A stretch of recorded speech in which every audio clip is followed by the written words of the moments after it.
Carta a Tito, capítulo 1. Saudação.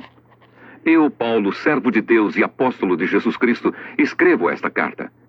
Eu fui escolhido e mandado para ajudar a tornar mais forte a fé que o povo de Deus tem e para fazer com que eles conheçam a verdade ensinada pela nossa religião, que se baseia na esperança de recebermos a vida eterna. Deus, que não mente, nos prometeu essa vida antes da criação do mundo e no tempo certo Ele a revelou na sua mensagem. Essa mensagem foi entregue a mim e eu a anuncio por ordem de Deus, o nosso Salvador. Escrevo a você, Tito, meu verdadeiro filho na fé. Esta fé que é sua e minha. Que a graça e a paz de Deus, o Pai, e de Cristo Jesus, o nosso Salvador, estejam com você. Responsabilidades dos dirigentes da igreja. Eu o deixei na ilha de Creta para que você pusesse em ordem o que ainda faltava fazer e para nomear em cada cidade os presbíteros das igrejas. Lembre das minhas ordens. O presbítero deve ser um homem que ninguém possa culpar de nada. Deve ter somente uma esposa. Os seus filhos devem ser cristãos e não ter fama de maus ou desobedientes. Pois aquele que tem a responsabilidade do trabalho de Deus como bispo deve ser um homem que não possa ser culpado de nada.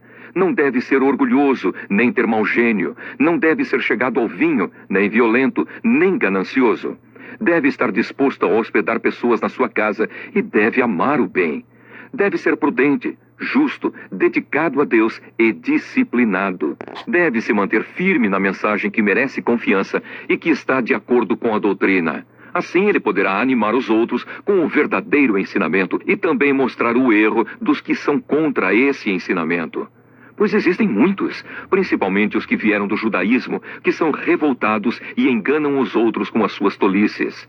É preciso fazer com que eles parem de falar, pois estão atrapalhando famílias inteiras por ensinarem o que não devem, com a intenção vergonhosa de ganhar dinheiro. Foi justamente um deles, um profeta da ilha de Creta, quem disse: os cretenses só dizem mentiras, são como animais selvagens, são os preguiçosos que só pensam em comida.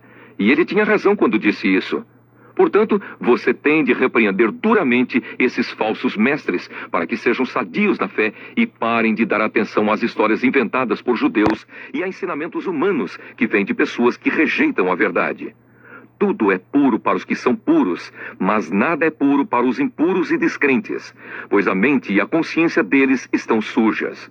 Eles dizem que conhecem a Deus, mas o que eles fazem mostra que isso não é verdade. Estão cheios de ódio, são rebeldes e não são capazes de fazer nenhuma coisa boa. Resumindo e explicando, a tarefa do apóstolo é anunciar aos homens o projeto de Deus, que quer conduzi-los à vida eterna. As primeiras comunidades cristãs permaneciam sob a dependência direta do apóstolo ou de um delegado seu.